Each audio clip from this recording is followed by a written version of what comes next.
This is Pallavi Mishra. इस session में हम नेशनल मोनेटाइजेशन पाइपलाइन एनएमपी के बारे में जानेंगे। जैसा कि आप जानते होंगे, नेशनल मोनेटाइजेशन पाइपलाइन हाल में न्यूज में है। अगस्त 2021 में इसे लॉन्च किया गया है by the government of India, ministry of finance के द्वारा। तो देखते हैं क्या है national monetization pipeline. So the national monetization pipeline is the pioneering initiative or an ambitious program by the government of India to establish a medium-term pipeline to monetize public assets over a period of 4 years. So, जैसा कि नाम suggest करता है national monetization pipeline, तो सबसे पहले तो यहाँ मोनेटाइजेशन की बात हो रही है। किस चीज की मोनेटाइजेशन की? नेशनल एसेट्स की, पब्लिक एसेट्स की, और we can say government assets की। And pipeline over a period of time हम लोग पब्लिक एसेट्स की मोनेटाइजेशन की बात करें। बिफोर गोइंग फर्दर हम लोग मोनेटाइजेशन का एक डेफिनेशन देख लेते हैं। इकोनॉमिक टर्म है, asset monetisation comprises the creation of new sources of revenue by unlocking the value of unutilised और अंडर यूटिलाइज्ड पब्लिक एसेट्स। तो this definition is given by the department of investment and public asset management, DIPAM, under the ministry of finance. DIPAM ministry of finance का एक department है which works for the public assets management, investments and also for the disinvestment policy of government of India. This department was earlier, in fact it was earlier called department of disinvestment. 2016 में इसका rename किया गया department of investment and public asset management.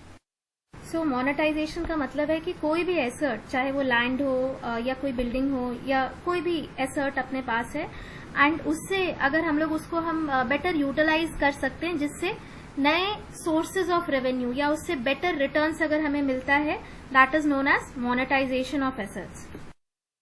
वापस आते हैं national monetization pipeline पे। तो medium term pipeline है to monetize public assets over a period of 4 years. 4 years का पीरियड कौन सा है?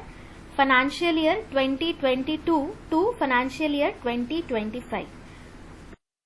ये जो पीरियड है हमारा नेशनल मोनेटाइजेशन पाइपलाइन का, this is coterminous with NIP, national infrastructure pipeline. तो एनआईपी, नेशनल इंफ्रास्ट्रक्चर पाइपलाइन क्या है ये भी हम लोग बाद में देखेंगे, बट यहाँ पर हम देखते हैं एनएमपी का पीरियड एनआईपी के पीरियड से को टर्मिनस है। That is national infrastructure pipeline के लिए जो डिफाइंड पीरियड है, दैट इज फाइनेंशियल ईयर 2020 से 25 तक के लिए है। एंड जो अभी रिमेनिंग पीरियड बच रहा है 2022 से 25, तो इसमें मोनेटाइजेशन पाइपलाइन इंफ्रास्ट्रक्चर पाइपलाइन के करस्पॉन्डिंग काम करेगा for the remaining period of national infrastructure pipeline. Now यहाँ पे हमारा टारगेट क्या है कि टोटल 4 ईयर्स में through monetization pipeline government is estimated that it will realize ₹6 lakh crore. 4 साल के अंदर मोनेटाइजेशन पाइपलाइन के थ्रू इतना पैसा 6 लाख करोड़ गवर्नमेंट अर्न कर पाएगी, रेवेन्यू नया जनरेट कर पाएगी। कहां से करेगी? कौन से पब्लिक एसेट्स के थ्रू? कुछ कोर इंफ्रास्ट्रक्चर एसेट्स हैं जो हम लोग over a period of 4 years जिनसे हम लोग पैसा बना सकते हैं, रेवेन्यू जनरेट कर सकते हैं। This will include roads, railways, power transmission, power generation, natural gas pipeline, product pipeline, urban real estate, stadium, sports, aviation, mining, warehousing, telecom.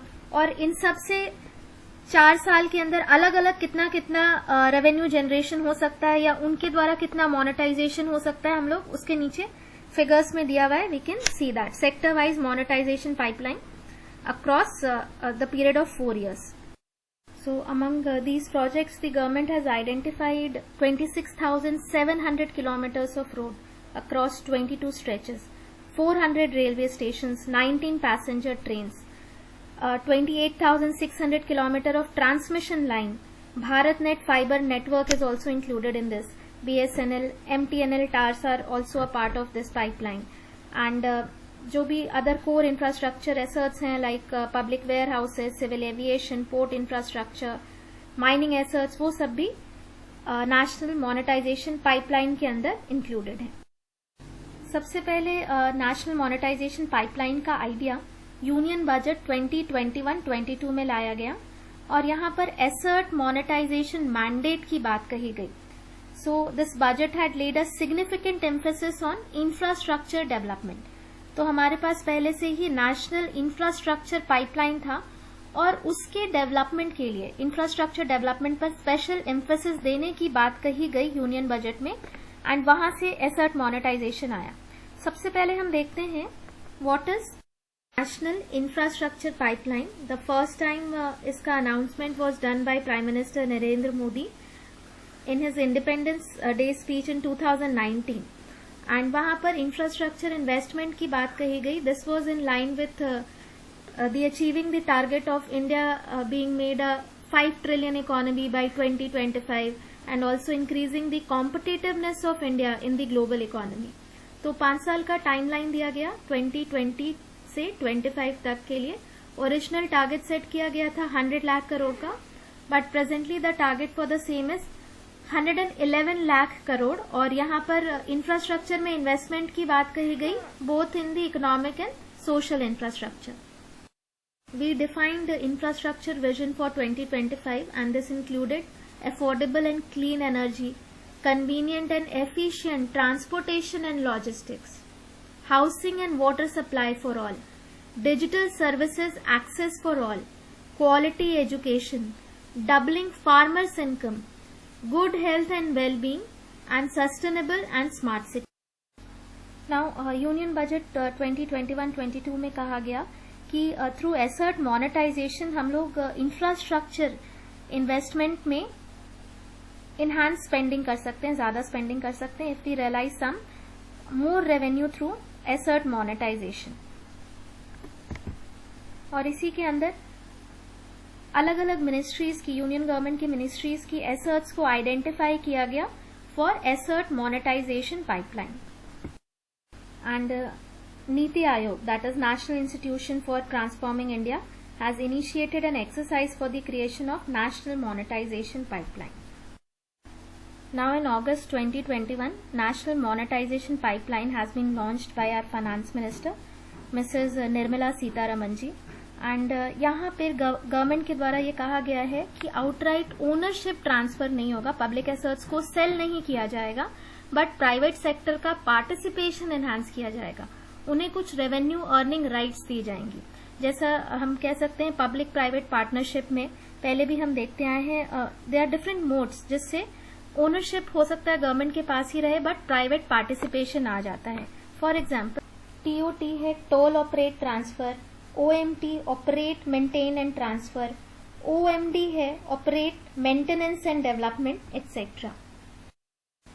Now हम वापस आते हैं अपने पब्लिक एसेट मोनेटाइजेशन पे. कौन कौन से पब्लिक एसेट्स की मोनेटाइजेशन की बात चल रही है? तो basically existing core infrastructure assets which are managed under central sector agencies, यानी सेंट्रल गवर्नमेंट के अंदर जो इंफ्रास्ट्रक्चर एसेट्स हैं सिर्फ उनको ही आइडेंटिफाई और मैप किया गया है. Please note here, state government के एसेट्स को इंक्लूड नहीं किया गया है in the list of assets for monetisation.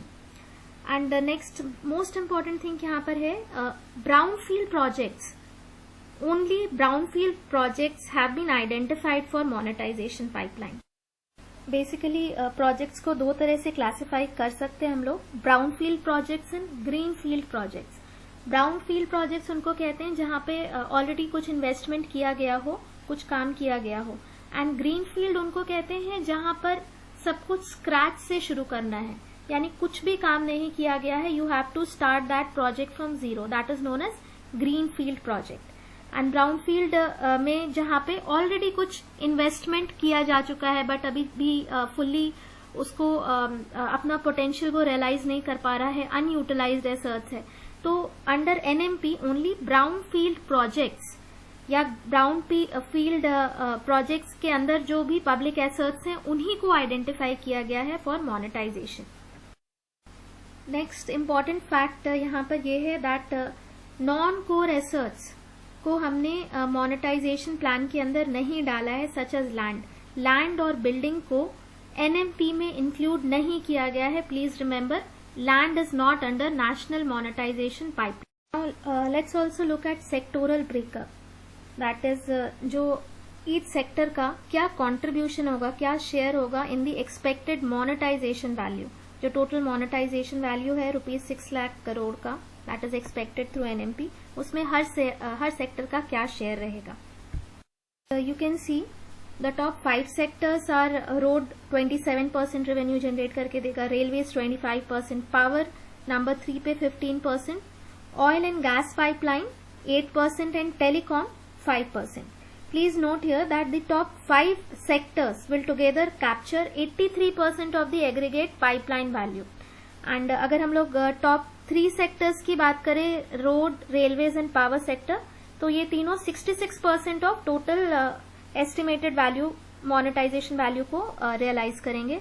And जो टॉप 2 सेक्टर्स हैं, road and railways, they will together contribute to around 52% of the total NMP. Pipeline की phasing की बात करें, that is over the period of 4 years, कितना monetization value realize होगा, then this chart is given here. First year में जो financial year 2021-22 है, उसमें it is expected that ₹0.88 lakh crore will be realized. This will be 15% of the total asset value. Let's look at the key objectives of National Monetization Pipeline. First है serving as the medium term roadmap for the line ministries and agencies. Second, medium term visibility to investors. Investors को भी visibility मिलेगा on infrastructure asset pipeline. Third is providing a platform for ministries to track asset performance. And next is greater efficiency and transparency in public asset management. Advantage ये होगा कि monetization of asset होने से उनकी जो idol resources या under utilised public assets हैं, उनकी रियल वैल्यू को हम रियलाइज कर पाएंगे.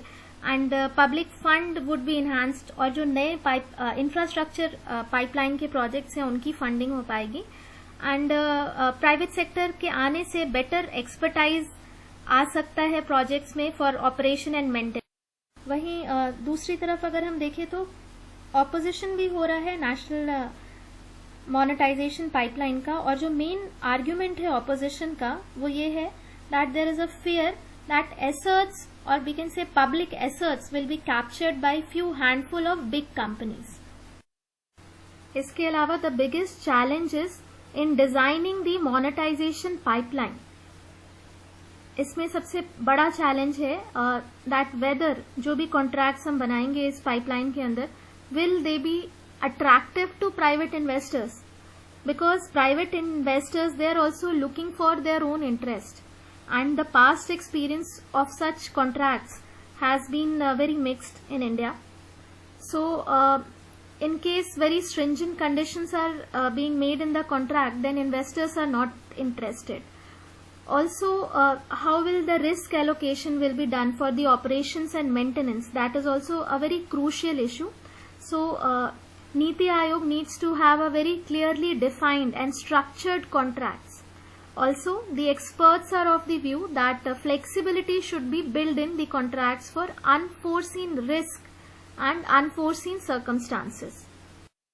Next challenge would be strong and independent regulators. So independent regulators would be needed to protect the interest of citizens, investors as well as the government. Also, there is a need of dispute settlement mechanism or dispute resolution mechanism. Experts are of the view that there should be an independent domain expert for each of the sectors, because बहुत सारे sectors cover हो रहे हैं under public assets, और sector wise experts होने चाहिए. Sound regulatory framework will also guard against monopolies arising out of asset monetization. Next is asset specific challenges. For example, lack of identifiable revenue streams in various assets. Second is level of capacity utilization in some sectors, for example in gas and petroleum pipeline networks, may not be completely known. Then there can also be the issue of multiple stakeholders. So there is a need to create an effective monetization transaction structure, which can be a bit difficult and challenging. Now इनमें से बहुत सारे challenges को government ने कोशिश किया है कि वो एड्रेस करे in its national monetization pipeline, but इस पूरे प्लानिंग को कितने अच्छे से एग्जीक्यूट किया जाए, that remains a key to its success. That is the execution of the plan remains the key to its success. And meticulous planning and coordination would be needed Also, designing an optimal commercial model and risk matrix would be crucial for attracting private sector investors. And the success of monetization pipeline would be very crucial for the revival of infrastructure investment in India. And we can say that it will significantly contribute to India's economic growth. For this session, thank you very much for watching it, and if you have liked it, please do not forget to like, share and subscribe, and you can also follow us on Facebook. Have a very nice day. Thank you very much.